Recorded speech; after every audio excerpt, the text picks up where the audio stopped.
Hello students, welcome to MKH। मैं स्नेहा सिंगाठिया। चलिए आज हम आपके इतिहास विषय का चैप्टर नंबर 4 जो है वो स्टार्ट कर रहे हैं, वन्य समाज और उपनिवेशवाद। तो चलिए स्टार्ट करते हैं। अपने स्कूल और घर के चारों ओर नज़र दौड़कर उन सभी वस्तुओं को पहचाने जो जंगल की हैं। इस किताब का कागज़ जो आपके सामने है, मेज, कुर्सियाँ, दरवाजे, खिड़कियाँ, वे रंग जिनसे आपके कपड़े रंगे जाते हैं, मसाले, आपकी टॉफ़ी के सेलोफेन रैपर, बीड़ियों के तेंदुपत्ते, गोंद, शहद, कॉफ़ी, चाय और रबड़, साथ ही चॉकलेट में इस्तेमाल होने वाला तेल जो साल के बीजों से निकलता है, खाल में चमड़ी बनाने में इस्तेमाल होने वाला चर्म शोधक या दवाओं के रूप में इस्तेमाल होने वाली जड़ी बूटियाँ, इन सब को भी हमें नहीं भूलना चाहिए। और हाँ, बांस, जलावन की लकड़ी, घास, कच्चा कोयला, पैकिंग के उपयोग होने वाली वस्तुएं, फल फूल, पशु पक्षी और ढेरों दूसरी चीज़ें भी तो जंगलों से ही आती हैं। अमेजोन या पश्चिमी घाट के जंगलों के ही एक टुकड़े में पौधों की 500 अलग अलग प्रजातियां मिल जाती हैं। यह विविधता तेजी से लुप्त होती जा रही है। औद्योगिकरण के दौर में सन 1700 से 1995 के बीच 139 लाख वर्ग किलोमीटर, देखिएगा 139 लाख वर्ग किलोमीटर जंगल यानी दुनिया के कुल क्षेत्रफल का 9.3% भाग औद्योगिक इस्तेमाल, खेतीबाड़ी, चरागाहों और ईंधन की लकड़ी के लिए साफ कर दिया जाता है। तो बात करते हैं सबसे पहले इसकी पहली यूनिट की वनों का विनाश आखिर किया क्यों जाता है। वनों के लुप्त होने का सामान्यतः देखिएगा, वनों के लुप्त होने को सामान्यतः वन विनाश कहते हैं। वन विनाश कोई नई समस्या नहीं है। वैसे तो यह प्रक्रिया कई सदियों से चली आ रही थी, लेकिन औपनिवेशिक शासन के दौरान इसने कहीं अधिक व्यवस्थित और व्यापक रूप ग्रहण जो है वो कर लिया। आइए भारत के वन विनाश के कुछ कारणों पर गौर करें। सबसे पहले बात करते हैं जमीन की बेहतरी। सन 1600 में हिंदुस्तान के कुल भूभाग के लगभग छठे हिस्से पर खेती होती थी। आज यह आंकड़ा बढ़ गया है। देखिएगा, आज ये आंकड़ा जो है वो बढ़कर आधे से भी अधिक हो गया है। इन सदियों के दौरान जैसे जैसे आबादी बढ़ती गई, खाद्य पदार्थों की मांग में भी वृद्धि हुई, वैसे वैसे किसान भी जंगलों को साफ करके खेती की सीमाओं का विस्तार देते गए। औपनिवेशिक काल में खेती में तेजी से फैलाव आया। चलिए बात करते हैं आगे। इसकी कई वजह थी। पहली, अंग्रेजों ने व्यावसायिक फसलों जैसे पटसन, गन्ना, गेहूं और कपास के उत्पादन को जमकर प्रोत्साहित किया। 19वीं सदी के यूरोप में बढ़ती शहरी आबादी का पेट भरने के लिए खाद्यान्न और औद्योगिक उत्पादन के लिए कच्चे माल की ज़रूरत थी, लिहाजा इन फसलों की मांग में इजाफा हुआ। दूसरी वजह यह थी कि 19वीं सदी की शुरुआत में औपनिवेशिक सरकार ने जंगलों को अनुत्पादक समझा। इसके हिसाब से इस व्यर्थ के बियाबान पर खेती करके उससे राजस्व और कृषि उत्पादों को पैदा किया जा सकता था और इस तरह राज्य की आय में बढ़ोतरी की जा सकती थी। यही वजह थी कि 1880 से 1920 के बीच खेती योग्य जमीन के क्षेत्रफल में 67 लाख हेक्टेयर की बढ़त हुई। बात करते हैं आगे। खेती के विस्तार को हम विकास का सूचक मानते हैं, इसलिए हमें यह नहीं भूलना चाहिए कि जमीन को जोतने से पहले जंगलों की कटाई करनी पड़ती है। आगे बात करते हैं पटरी पर स्लीपर। तो दूसरा कारक था स्लीपर। क्या होता है? रेल की पटरी के आर पार लगे लकड़ी के जो तख्ते जो होते हैं, जो पटरियों को उनकी जगह पर रोके रखते हैं। 19वीं सदी के शुरुआत तक इंग्लैंड के बलूत में जंगल लुप्त होने लगे थे। इसी जगह से शाही नौसेना के लिए लकड़ी की आपूर्ति में मुश्किल आ खड़ी हुई। मजबूत और टिकाऊ लकड़ी की नियमित आपूर्ति के बिना अंग्रेजी जहाज भला कैसे बना सकते थे, और जहाज़ों के बिना शाही सत्ता कैसे बचाई या रखी जा सकती थी। 1820 के दशक में खोजी दस्ते हिंदुस्तान की वन संपदा का अन्वेषण करने के लिए भेजे गए। एक दशक के भीतर बड़े पैमाने पर पेड़ काटे जाने लगे और भारी मात्रा में लकड़ी का हिंदुस्तान से निर्यात किया जाने लगा। 1850 के दशक में रेल लाइनों के प्रसार ने लकड़ी के लिए एक नई तरह की मांग पैदा कर दी। शाही सेना के आवागमन और औपनिवेशिक व्यापार के लिए रेल लाइनें अनिवार्य थीं। इंजनों को चलाने के लिए ईंधन के तौर पर रेल पटरियों को जोड़े रखने के लिए स्लीपरों के रूप में लकड़ियों की भारी जरूरत थी। 1 मील लंबी रेल की पटरी के लिए 1760 से 2000 स्लीपरों की आवश्यकता पड़ती थी। भारत में रेल लाइनों का जाल 1860 के दशक में तेजी से फैला। 1890 तक लगभग 25,500 किलोमीटर लंबी लाइनें बिछाई जा चुकी थी। 1940 में लाइनों की लंबाई 7,65,000 किलोमीटर तक बढ़ चुकी थी। रेल लाइनों के प्रसार के साथ साथ बड़ी तादाद में पेड़ भी काटे गए। अकेले मद्रास प्रेसिडेंसी में 1850 के दशक में प्रतिवर्ष 35,000 पेड़ स्लीपरों के लिए काटे गए। सरकार ने आवश्यक मात्रा की आपूर्ति के लिए निजी ठेके दिए। इन ठेकेदारों ने बिना सोचे समझे पेड़ काटना शुरू कर दिया। रेल लाइनों के इर्द गिर्द जंगल जो है वो तेजी से गायब होने लगे। आगे बात करते हैं, चलेगा इस तरह से। यहाँ पर देखिएगा संपूर्ण जो है सभी चीज़ें दिखाई गई हैं। लट्ठे ले जाता हुआ ट्रक, ईंधन की लकड़ी इकट्ठा कर घर को लौटती जो औरतें हैं। आगे बात करते हैं बागान। यूरोप में चाय, कॉफ़ी और रबड़ की बढ़ती मांग को पूरा करने के लिए इन वस्तुओं के बागान बने और इनके लिए भी प्राकृतिक वनों का एक भारी हिस्सा साफ कर दिया गया। औपनिवेशिक सरकार ने जंगलों को अपने कब्जे में लेकर उनके विशाल हिस्सों को बहुत सस्ती दरों पर यूरोपीय बागान मालिकों को सौंप दिए। इन इलाकों की बाड़ाबंदी करके जंगलों को साफ कर दिया गया और चाय, कॉफ़ी की खेती की जाने लगी। आगे बात करते हैं, चलिए इसका फर्स्ट पार्ट तो हमारा जो है ख़त्म हुआ। अब बात करते हैं व्यावसायिक वानिकी की शुरुआत। पिछले खंड में हमने देखा कि जहाज और रेल की पटरियां बिछाने के लिए अंग्रेजों को जंगलों की ज़रूरत थी। अंग्रेजों की इस बात की चिंता थी कि स्थानीय लोगों द्वारा जंगलों का उपयोग व व्यापारियों द्वारा पेड़ों की अंधाधुंध कटाई से लगभग जंगल जो है वो नष्ट हो जाएंगे। इसलिए उन्होंने डाइट्रिच बेंड्रिस नामक जर्मन विशेषज्ञ को इस विषय पर मशविरे के लिए बुलाया और उसे देश का पहला वन महानिदेशक जो है नियुक्त किया। ब्रेंडिस ने महसूस किया कि लोगों को संरक्षण विज्ञान से प्रशिक्षित करना और जंगल के प्रबंधन के लिए एक व्यवस्थित तंत्र विकसित करना होगा। इसके लिए कानूनी मंजूरी की जरूरत पड़ेगी। वन संपदा के उपयोग संबंधी नियम तय करने पड़ेंगे। पेड़ों की कटाई और पशुओं को चराने जैसी गतिविधियों पर पाबंदी लगाकर ही जंगलों को लकड़ी उत्पादन के लिए आरक्षित किया जा सकेगा। इस तंत्र की अवमानना करके पेड़ काटने वाले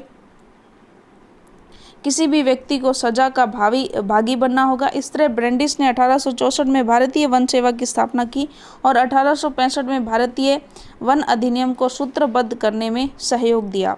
इंपीरियल फॉरेस्ट रिसर्च इंस्टीट्यूट की स्थापना 1906 में देहरादून में हुई। यहाँ जिस पद्धति की शिक्षा दी जाती थी उसे वैज्ञानिक वानिकी साइंटिफिक फॉरेस्ट्री कहा गया। लेकिन आज पारिस्थितिकी विशेषज्ञों सहित ज़्यादातर लोग मानते हैं कि यह पद्धति कतई वैज्ञानिक नहीं है। वैज्ञानिक वानिकी के नाम पर विविध प्रजाति वाले प्राकृतिक वनों को काट डाला गया। इनकी जगह सीधी पंक्ति में एक ही किस्म के पेड़ लगा दिए गए। इसे बागान कहा जाता है। वन विभाग के अधिकारियों ने जंगलों का सर्वेक्षण किया, विभिन्न किस्म के पेड़ों वाले क्षेत्र की नाप जोख की और वन प्रबंधन के लिए योजनाएं बनाई। उन्होंने यह भी तय किया कि बागान का कितना क्षेत्र प्रतिवर्ष काटा जाएगा। कटाई के बाद खाली जमीन पर पुनः पेड़ लगाए जाने थे ताकि कुछ ही वर्षों में यह क्षेत्र पुनः कटाई के लिए तैयार हो जाए। 1865 में वन अधिनियम के लागू होने के बाद इसमें 2 बार संशोधन किए गए, पहले 1878 में और फिर 1927 में। 1878 वाले अधिनियम में जंगलों को 3 श्रेणियों में बांटा गया: आरक्षित, सुरक्षित एवं ग्रामीण। सबसे अच्छे जंगलों को आरक्षित वन कहा गया। गांव वाले इन जंगलों में से अपने उपयोग के लिए कुछ भी नहीं ले सकते थे। वे घर बनाने या ईंधन के लिए केवल सुरक्षित या ग्रामीण वनों से ही लकड़ी ले सकते थे। आगे बात करेंगे लोगों का जीवन कैसे प्रभावित हुआ। तो देखिएगा, एक अच्छा जंगल कैसा होना चाहिए, इसके बारे में वनपालों और ग्रामीणों के विचार बहुत अलग थे। जब एक तरफ ग्रामीण अपनी अलग अलग ज़रूरतों जैसे ईंधन, चारे और पत्तों की पूर्ति के लिए वन में विभिन्न प्रजातियों का मेल चाहते थे, वहीं वन विभाग को ऐसे पेड़ों की ज़रूरत थी जो जहाज़ों और रेलवे के लिए इमारती लकड़ी मुहैया करा सकें। ऐसी लकड़ियाँ जो सख्त, लंबी और सीधी हों। इसलिए सागौन और साल जैसी प्रजातियों को प्रोत्साहित किया गया और दूसरी किस्में काट डाली गईं। वन इलाकों में लोग कंद मूल, फल, पत्ते आदि वन उत्पादों का विभिन्न जरूरतों के लिए उपयोग करते हैं। फल और कंद अत्यंत पोषक खाद्य हैं, विशेषकर मानसून के दौरान जब फसल कटकर घर न आई हो। दवाओं के लिए जड़ी बूटियों का इस्तेमाल होता है। लकड़ी का प्रयोग हल जैसे खेती के औजार बनाने के लिए किया जाता है। बांस के बेहतरीन बाड़े बनाए जा सकते हैं और इसका उपयोग छतरी या टोकरी बनाने के लिए भी किया जा सकता है। सूखे हुए कुम्हाड़े के खोल का प्रयोग पानी की बोतल के रूप में किया जा सकता है। तो जंगलों में लगभग सब कुछ उपलब्ध है। पत्तों को जोड़ जोड़ कर खाओ फेंको किस्म के पत्तल और दोने बनाए जा सकते हैं। सियादी की लताओं से रस्सी बनाई जा सकती है। सैमूर की कांटेदार छाल पर सब्जियां छीली जा सकती हैं। महुए के पेड़ से खाना पकाने और रोशनी के लिए तेल निकाला जा सकता है। वन अधिनियम के चलते देश भर के गांव वालों की मुश्किलें बढ़ गईं। इस कानून के बाद घर के लिए लकड़ी काटना, पशुओं को चराना, कंद मूल फल इकट्ठा करना आदि रोजमर्रा की गतिविधियां गैर कानूनी बन गईं। अब उनके पास जंगलों से लकड़ी चुराने के अलावा कोई चारा नहीं बचा और पकड़े जाने की स्थिति में वे वन रक्षकों की दया पर होते जो उनसे घूस ऐंठते थे। जलावनी लकड़ी एकत्र करने वाली औरतें विशेष तौर से परेशान रहने लगी। मुफ्त खाने पीने की मांग करके लोगों को तंग करना पुलिस और जंगल के चौकीदारों के लिए सामान्य बात थी। तो फिर वनों के नियमन से खेती कैसे प्रभावित हुई? यूरोपीय उपनिवेशवाद का सबसे गहरा प्रभाव झूम या घुमंतु खेती की प्रथा पर दिखाई पड़ता है। एशिया, अफ्रीका और दक्षिणी अमेरिका के अनेक भागों में यह खेती का एक परंपरागत तरीका है। इसके कई स्थानीय नाम हैं, जैसे दक्षिण पूर्व एशिया में लादिंग, मध्य अमेरिका में मिल्पा, अफ्रीका में चितमैन या तावी और श्रीलंका में चेना। हिंदुस्तान में घुमंती खेती के लिए धया, पैंदा, बेबर, नेवड़, झूम, पोंडू, खंदाद और कुमरी ऐसे ही कुछ स्थानीय नाम हैं। घुमंतु कृषि के लिए जंगल के कुछ भागों को बारी बारी से काटा और जलाया जाता है। मानसून को पहली बारिश के बाद इस राख में बीज बो दिए जाते हैं और अक्टूबर-नवंबर में फसल काटी जाती है। इन खेतों पर 2-1 साल खेती करने के बाद इन्हें 12 से 18 साल तक के लिए परती छोड़ दिया जाता है, जिससे वहाँ जो है फिर से जंगल पनप जाए। इन भूखंडों को मिश्रित फसलें उगाई जाती हैं। इन पर जैसे मध्य भारत और अफ्रीका में ज्वार बाजरा, ब्राज़ील में कसावा और लैटिन अमेरिका के अन्य भागों में मक्का व फलियां। यूरोपीय वनरक्षकों की नज़र में यह तरीका जंगलों के लिए नुकसानदेह था। उन्होंने महसूस किया कि जहां कुछ एक सालों के अंतर पर खेती की जा रही हो, ऐसी जमीन पर रेलवे के लिए इमारती लकड़ी वाले पेड़ नहीं उगाए जा सकते। साथ ही जंगल जलाते समय बाकी बेशकीमती पेड़ों के भी फैलती लपटों की चपेट में आ जाने का खतरा बना रहता है। घुमंतु खेती के कारण सरकार के लिए लगान का हिसाब रखना भी मुश्किल था, इसलिए सरकार ने घुमंतु खेती पर रोक लगाने का फैसला किया। इसके परिणाम स्वरूप अनेक समुदायों को जंगलों में उनके घरों को जबरन विस्थापित कर दिया गया। कुछ को अपना पेशा बदलना पड़ा तो कुछ ने छोटे मोटे विद्रोहों के जरिए प्रतिरोध किया। शिकार की आज़ादी किसे थी? तो बात करते हैं जंगल संबंधी नए कानूनों ने वनवासियों को जीवन को एक और तरह से प्रभावित किया। वन कानूनों के पहले जंगलों में या उनके आसपास रहने वाले बहुत सारे लोग हिरन, तीतर जैसे छोटे मोटे शिकार करके जीवन यापन करते थे। यह पारंपरिक प्रथा और गैर कानूनी हो गई। शिकार करते हुए पकड़े जाने वालों को अवैध शिकार के लिए दंडित किया जाने लगा। जहां एक तरफ वन कानूनों ने लोगों को शिकार के लिए परंपरागत अधिकार से वंचित किया, वहीं बड़े जानवरों का आखेट एक खेल बन गया।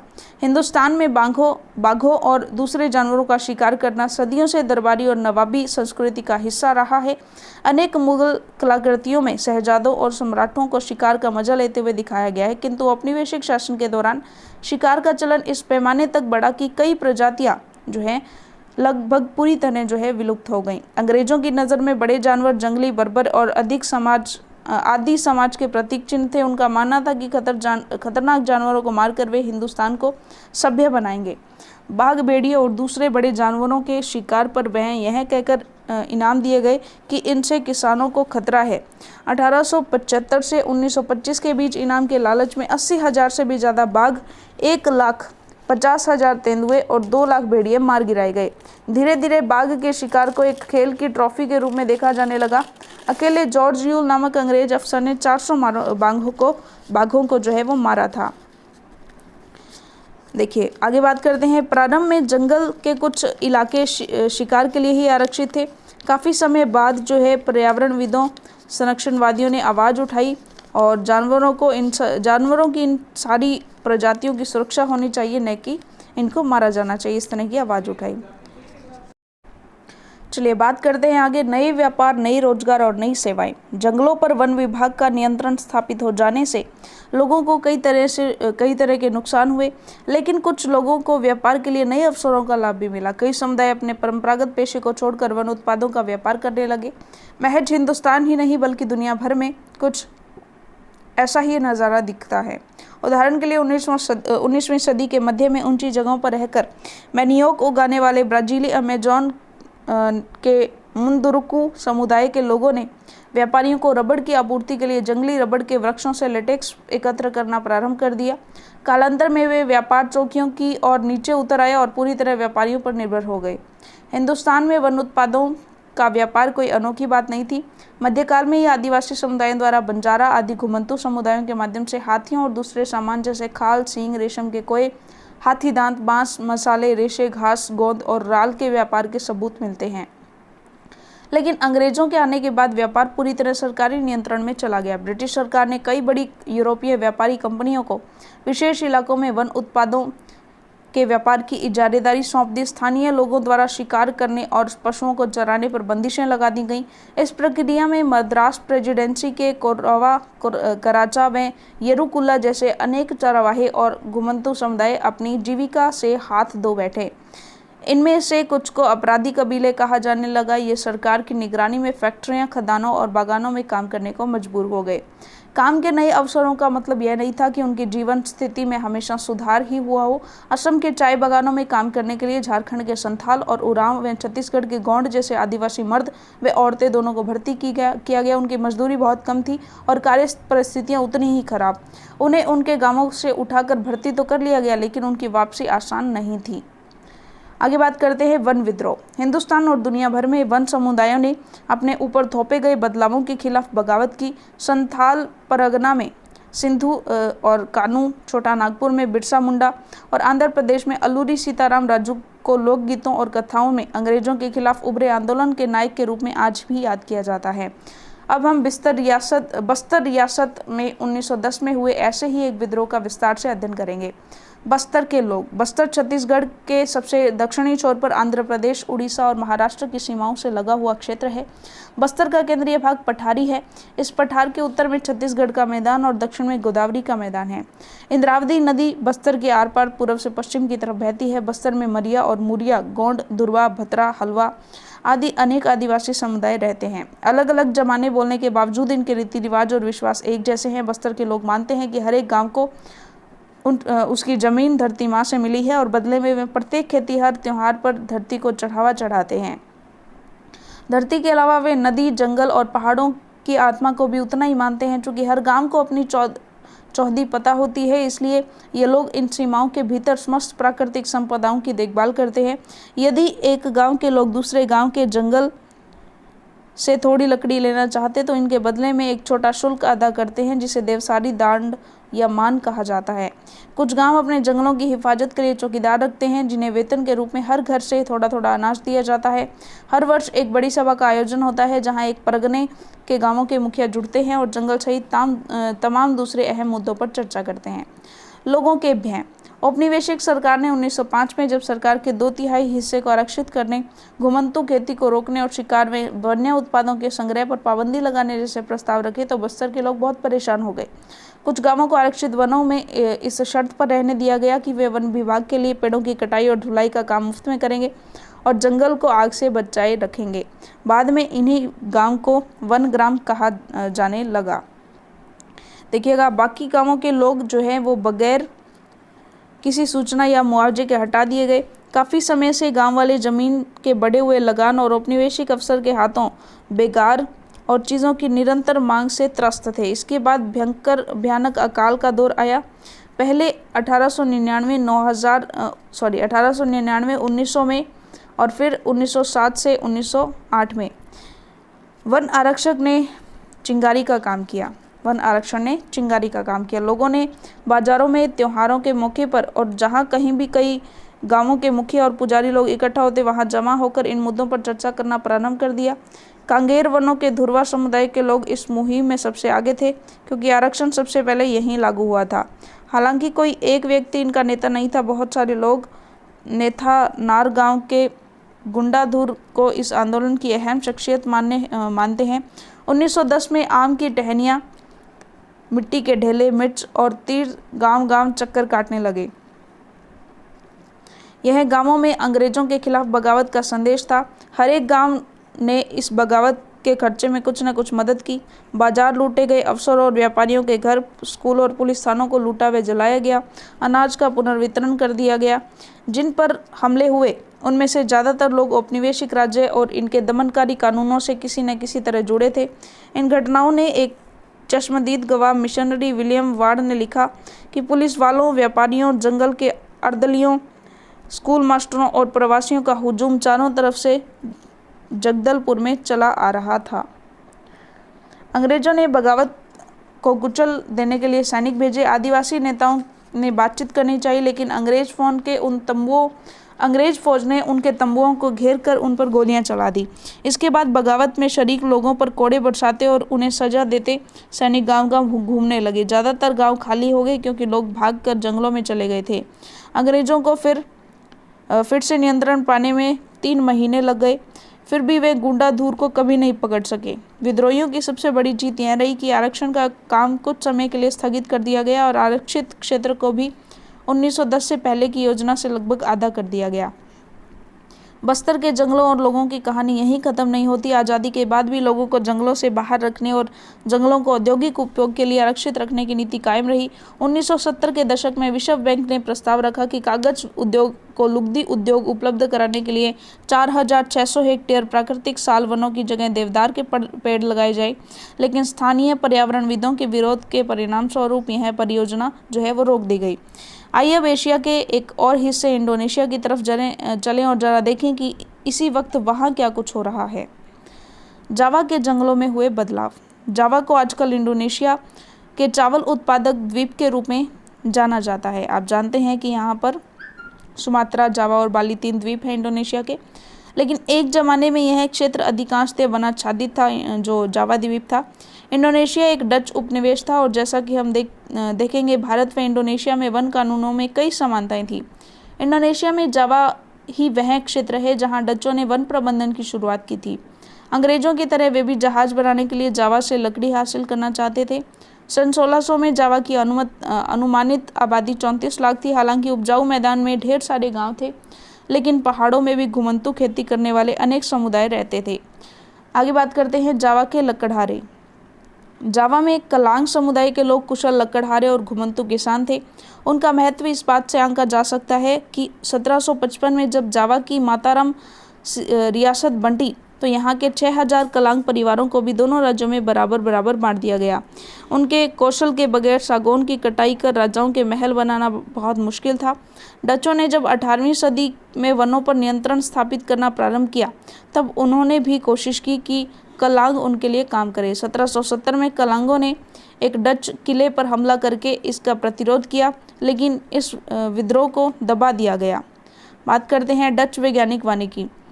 19वीं सदी में जब लोगों के साथ साथ इलाकों पर भी नियंत्रण स्थापित करना ज़रूरी लगने लगा, तो डच उपनिवेशकों ने जावा में वन कानून लागू कर ग्रामीणों की जंगल तक पहुंच पर बंदिशें थोप दी। इसके बाद नाव या घर बनाने जैसे खास उद्देश्यों के लिए सिर्फ चुने हुए जंगलों से लकड़ी काटी जा सकती थी और वहाँ पर भी कड़ी निगरानी थी। ग्रामीणों को मवेशी चराने, बिना परमिट लकड़ी ढोने और जंगल से गुजरने वाली सड़क पर घोड़ा गाड़ी और जानवरों पर चढ़कर आने जाने के लिए दंडित किया जाने लगा। भारत की ही तरह यहाँ भी जहाज और रेलवे लाइनों के निर्माण में वन प्रबंधन और वन सेवाओं को लागू करने की आवश्यकता पैदा कर दी। 1882 में अकेले जावा से ही 2,80,000 स्लीपरों का निर्यात किया गया। जाहिर है कि पेड़ काटने, लट्ठों को ढोने और स्लीपर तैयार करने के लिए श्रम की आवश्यकता थी।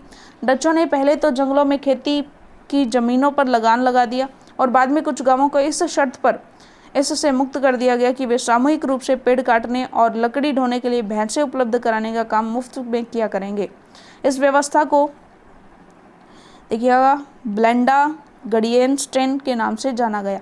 बाद में वन ग्रामवासियों को लगान माफ़ी के बजाय थोड़ा बहुत मेहनताना तो दिया जाने लगा, लेकिन वन भूमि पर खेती करने के उनके अधिकार सीमित कर दिए गए।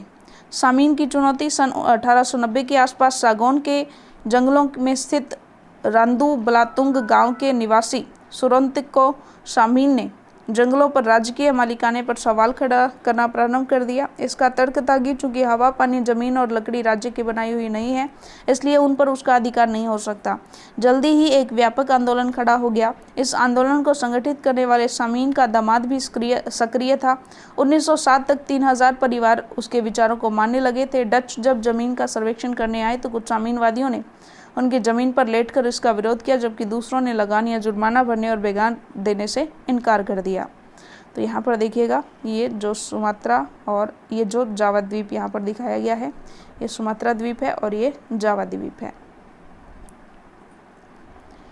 बात करते हैं युद्ध और वन विनाश। पहले और दूसरे विश्व युद्ध का जंगलों पर बहुत ही गहरा असर पड़ा। भारत में तमाम चालू कार्य योजनाओं को स्थगित करके वन विभाग ने अंग्रेजों की जंगी ज़रूरतों को पूरा करने के लिए बेतहाशा पेड़ काटे। जावा पर जापानियों के कब्जे से ठीक पहले डचों ने भस्म कर भागो नीति अपनाई, जिसके तहत आरा मशीनों और सागौन के विशाल मठों के ढेर जला दिए गए, जिससे वे जापानियों के हाथ न लग जाएं। इसके बाद जापानियों ने वनवासियों को जंगल काटने के लिए बाध्य करके अपने युद्ध उद्योग के लिए जंगलों का निर्मम दोहन किया। बहुत सारे गांव वालों ने इस अवसर का लाभ उठाकर जंगल में अपनी खेती का विस्तार किया। जंगल के बाद इंडोनेशियाई वन सेवा के लिए इन जमीनों को वापस हासिल कर पाना कठिन था। हिंदुस्तान की ही तरह यहाँ भी खेती योग्य भूमि के प्रति लोगों की चाह और जमीन को नियंत्रित करने और लोगों को उससे बाहर रखने की वन विभाग की जिद के बीच टकराव पैदा हुआ। वानिकी में नए बदलाव। 80 के दशक में एशिया और अफ्रीका की सरकारों को यह समझ में आने लगा कि वैज्ञानिक वानिकी और वन समुदायों को जंगलों से बाहर रखने की नीतियों के चलते बार बार टकराव पैदा होते हैं। परिणाम स्वरूप वनों से इमारती लकड़ी हासिल करने के बजाय जंगलों का संरक्षण ज़्यादा महत्वपूर्ण लक्ष्य बन गया है। सरकार ने यह भी मान लिया कि इस लक्ष्य को हासिल करने के लिए वन प्रदेशों में रहने वालों की मदद लेनी होगी। मिजोरम से लेकर केरल तक हिंदुस्तान में हर जगह कई घने जंगल सिर्फ इसलिए बच पाए कि ग्रामीणों ने सरना, देवराकुंडू, कान, राई इत्यादि नामों से पवित्र बगीचा समझकर इनकी रक्षा की। कुछ गांव तो वन रक्षकों पर निर्भर रहने के बजाय अपने जंगलों की चौकसी आप करते थे और इसमें हर परिवार बारी बारी से अपना योगदान देता है। स्थानीय वन समुदाय और पर्यावरणविद अब वन प्रबंधन के वैकल्पिक तरीकों के बारे में सोचने लगे हैं। तो चलिएगा, चैप्टर हमने पढ़ा और इसके जो प्रश्नोत्तर हैं चलिए वो PDF के माध्यम से देख लेते हैं। तो चलिएगा प्रश्नोत्तर देख लेते हैं। वन विनाश से आप क्या समझते हैं? तो सिंपल सी बात है कि वनों का लुप्त होना है जो उसे वन विनाश कहते हैं और इसके निम्नलिखित कारण है। एक तो बढ़ती आबादी और खाद्य पदार्थों की मांग के लिए जो है खेती का विस्तार करना। ये थोड़ा सा आप सही कर लीजिएगा, खेती का विस्तार, खेती का विस्तार। चलिए बात करते हैं आगे। रेलवे लाइनों का विस्तार और रेलवे में लकड़ियों का उपयोग। यूरोप में चाय, कॉफ़ी और रबड़ की मांग को पूरा करने के लिए प्राकृतिक वनों का एक भारी हिस्सा साफ किया गया ताकि इनके जो बागान है वो बनाए जा सकें। वैज्ञानिक बागीकी या वैज्ञानिक वानिकी से आप क्या समझते हैं? Imperial forest research institute one से संबंधित विषयों पर एक शिक्षा पद्धति विकसित की जिसे वैज्ञानिक वानिकी कहा गया, जिसमें पुराने पेड़ काट कर उनकी जगह नए पेड़ लगाए जाने थे। 1878 के वन अधिनियम में जंगल को किन 3 श्रेणियों में बांटा गया? तो हमने देखा था आरक्षित वन, सुरक्षित और ग्रामीण वन। किस प्रकार के वनों को आरक्षित वन कहा जाता है? तो सबसे अच्छे जो वन है उनको आरक्षित वन कहा जाता है। वन के अधीन क्षेत्र बढ़ाने के लिए के क्या आवश्यकता है? कारण बताइए। तो सिंपल सी बात है, देखिएगा भारत में वन के अधीन क्षेत्र जो है वो काफ़ी कम है और यह टोटल क्षेत्रफल का 19.3% है, जबकि कुल भूमि क्षेत्र का 33.3% होना चाहिए। अतः हमें वनों के अधीन जो क्षेत्र है उसे बढ़ाने की आवश्यकता है। पहला, पारिस्थितिकी तंत्र को बनाए रखने के लिए हमें वन के अधीन क्षेत्र बढ़ाने की आवश्यकता है क्योंकि यह हवा का प्रदूषण कम करने में सहायक है। ग्लोबल वार्मिंग कम करने के लिए हमें जो है इसकी ज़रूरत है। वन जो है वो जीवों को प्राकृतिक निवास प्रदान करते हैं। वनों का वर्षा लाने में यहाँ पर मात्रात्मक गलतियाँ बहुत ज़्यादा हो गई हैं इसमें, तो आप थोड़ा सा देख लीजिएगा। वनों का वर्षा लाने में बहुत बड़ा हाथ होता है। जल कणों को वर्षा की बूंदों में परिवर्तित करते हैं ये। वन मृदा का संरक्षण करते हैं और मृदा को पानी के साथ बहने से रोकते हैं। आगे बात करते हैं, अगला प्रश्न, भस्म कर भोगो नीति क्या थी? तो ये भी गलत है, यहाँ पर भस्म कर भागो नीति थी एक्चुअली। तो भस्म कर भागो नीति क्या थी? तो जावा पर जापानियों के कब्जे से पहले डचों ने भस्म कर भागो नीति अपनाई, जिसके अंदर क्या किया जाता था, आरा मशीनों और सागौन के विशाल लट्ठों में आग लगा दी जिससे वो जापानियों के हाथ में न लग जाए।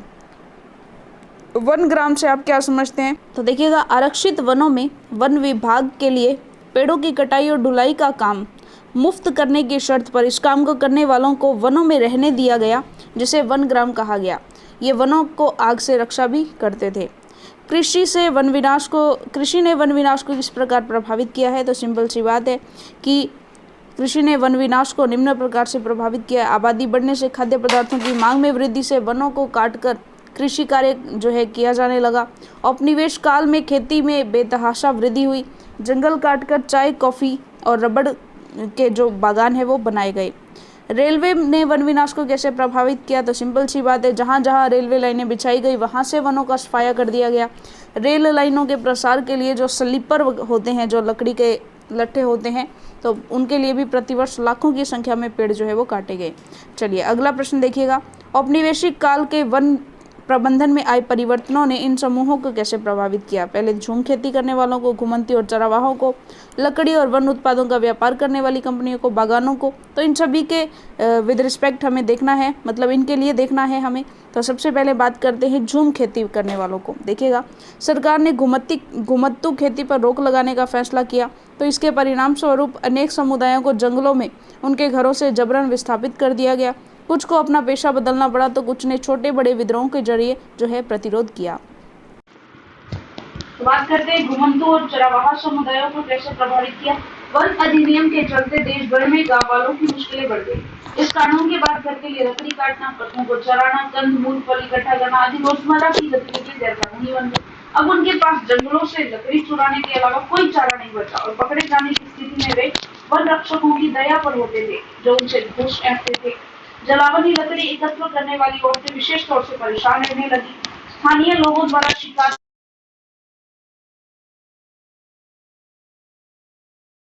कोरावा, कराचा और येरुकुला जैसे अनेक चरावाहे और घुमंतू समुदाय अपनी जीविका से हाथ धो बैठे। अगला देखिएगा, लकड़ी और वन उत्पादों का व्यापार करने वाली कंपनियों के लिए ब्रिटिश सरकार ने कई बड़ी यूरोपीय व्यापारिक कंपनियों को विशेष इलाकों में वन उत्पादों में व्यापार करने की इजारेदारी सौंप दी। वन उत्पादों पर पूरी तरह सरकारी नियंत्रण हो गया। इनमें से कुछ तो सरकारी कबीले कहा जाने लगा और ये सरकार की निगरानी में फैक्ट्रियों, खदानों और बागानों में काम करने को मजबूर हो गए। बागान मालिकों को निम्न प्रकार से प्रभावित किया। यूरोप में चाय, कॉफ़ी, रबड़ की बढ़ती मांग को पूरा करने के लिए इन वस्तुओं के बागान बने और इनके लिए भी प्राकृतिक वनों का एक भारी हिस्सा साफ कर दिया गया। औपनिवेशिक सरकार ने जंगलों को अपने कब्जे में लेकर उनके विशाल हिस्सों को बहुत सस्ती दरों पर यूरोपीय बागान मालिकों को सौंप दिया। इन इलाकों की बाड़ाबंदी करके जंगलों को साफ कर दिया गया और चाय, कॉफ़ी वहाँ पर उपजाई जाने लगी।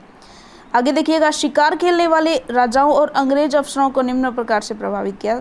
शिकार करते हुए पकड़े जाने वालों को अवैध शिकार के लिए दंडित किया जाने लगा। औपनिवेशिक शासनकाल के दौरान शिकार का चलन इस पैमाने तक बढ़ा कि कई प्रजातियां लुप्त हो गईं। हिंदुस्तान में बाघों और दूसरे जानवरों का शिकार करना सदियों से दरबारी और नवाबी संस्कृति का हिस्सा रहा है। अनेक मुगल कलाकृतियों में शहजादों और सम्राटों को शिकार का मजा लेते हुए जो है दिखाया गया है। वन कानूनों ने भी लोगों को शिकार के परंपरागत अधिकार से वंचित किया। वहीं बड़े जानवरों का आखेट एक खेल बन गया। आगे बात करते हैं, बस्तर और जावा के औपनिवेशिक वन प्रबंधन में क्या समानताएं हैं। बस्तर और जावा के औपनिवेशिक वन प्रबंधन में निम्नलिखित समानताएं थी। बस्तर में अंग्रेजों ने तो जावा के डचों ने वनों को आरक्षित कर दिया और बिना इजाज़त वन संपदा का उपयोग और प्रवेश वर्जित कर दिया। अंग्रेजों की तरह ही डच उपनिवेशों ने भी जावा के वन कानून लगाकर वहां पर और ग्रामीणों को जंगल की पहुंच पर बंदिशें थोप दी। बस्तर के गांवों को आरक्षित वनों में इस शर्त पर रहने दिया गया कि वन विभाग के लिए वे पेड़ों की कटाई और ढुलाई का काम मुफ्त में करेंगे और जंगल को आग से बचाएंगे। जबकि जावा में भी डचों ने कुछ गांवों को इस शर्त पर इससे मुक्त कर दिया कि वे सामूहिक रूप से पेड़ों और उनको काटने और लकड़ी ढोने के लिए भैंसें उपलब्ध कराने का काम मुफ्त में किया करेंगे। भारत में भी बस्तर की ही तरह जावा में भी जहाज और रेल लाइनों के निर्माण के अपने उद्देश्य के लिए औपनिवेशिक सरकारों ने वन प्रबंधन और वन सेवाओं को लागू किया। आगे देखिएगा, सन 1880 से 1920 के बीच भारतीय उपमहाद्वीप में के वनाच्छादित क्षेत्रों में 97 लाख हेक्टेयर की गिरावट आई। पहले के 10.86 करोड़ हेक्टेयर से घटकर यह क्षेत्र 89 करोड़ हेक्टेयर रह गया। इस गिरावट में निम्नलिखित कारकों की भूमिका: रेलवे, जहाज निर्माण, कृषि विस्तार, व्यावसायिक खेती, चाय कॉफ़ी के बागान, आदिवासी और किसान। देखिए सिंपल सी बात है कि इन्हीं की भूमिका थी। तो किस तरह से थी देख लेते हैं। वैसे तो ये प्रश्न आपको खुद करना चाहिए, क्योंकि पूरे चैप्टर में हमने बहुत ही बेहतरीन तरीके से पढ़ा है कि किस किस तरीके से इन चीज़ों ने इफ़ेक्ट किया। आगे देखते हैं, युद्धों से जंगल क्यों प्रभावित होते हैं। तो ये भी बहुत ही बेहतरीन प्रश्न है कि युद्धों से वनों पर क्या प्रभाव पड़ता है। तो देखिए युद्धों से जंगल प्रभावित होते हैं। फॉर एग्जाम्पल प्रथम विश्व युद्ध और द्वितीय विश्व युद्ध में वनों पर बड़ा ही भारी प्रभाव डाला। भारत में जो भी लोग देखिए यहाँ पर पौधों पर काम कर रहे थे, उन्हें काम छोड़ना पड़ा। अनेक आदिवासियों ने, किसानों ने, अन्य उपयोगकर्ताओं ने युद्धों और लड़ाइयों के लिए जंगलों में कृषि के विस्तार के लिए प्रयोग किया। युद्ध के उपरांत जो है इंडोनेशिया के लोगों के लिए वनों और इससे जुड़ी भूमि को पुनः वापस पाना बड़ा कठिन था। जावा में द्वितीय विश्व युद्ध के दौरान जापानियों के हाथों में वनों की संपदा को बनाने के लिए जावा स्थित साम्राज्य के वनों में डचों ने स्वयं वनों में आग लगा दी थी। भारत में तमाम चालू कार्य योजनाओं को स्थगित करके वन विभागों ने अंग्रेजों की जंगी ज़रूरतों को पूरा करने के लिए बेतहाशा पेड़ काटे।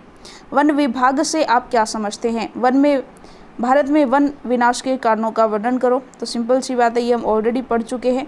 चलिए इसके बाद जो प्रश्न है वो जो स्टार्टिंग वाले प्रश्न है वहीं जो है रिपीट हो रहे हैं। चलिए तो यहाँ हमारा जो अध्याय है वो पूरी तरीके से कंप्लीट होता है और अगले अध्याय के लिए हम मिलेंगे हमारी अगली वीडियो में। तब तक के लिए धन्यवाद।